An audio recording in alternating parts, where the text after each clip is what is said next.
En termes de contenu scientifique, on a... c'est pas là que la révision... Ça n'a pas été le cœur de la révision. Je dirais que les gros changements, ça a été l'introduction de plus de conception, qui était une des exigences du BCAPG. En fait, il y a deux démarches qui se sont faites en parallèle.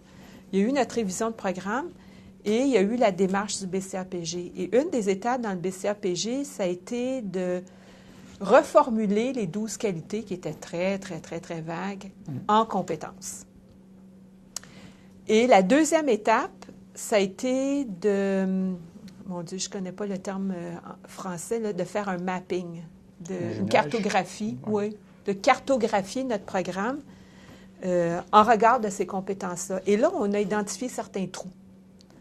Par exemple, on a remarqué qu'en investigation, nos étudiants, nulle part dans notre programme, n'étaient appelés à concevoir une démarche d'investigation par eux-mêmes. On leur donnait toujours les instructions, puis ils suivaient les instructions.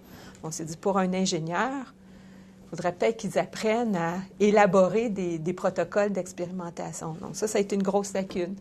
Au niveau de la conception, on s'est rendu compte que, oups, on n'avait pas tant que ça dans le programme. Donc, il fallait faire de la place pour plus de conception dans le programme. Donc, grâce au profil de compétences et à cette cartographie, on a pu identifier des lacunes. Et ça a été... Bon, on avait un outil graphique, on avait vraiment une carte, les compétences, les cours obligatoires.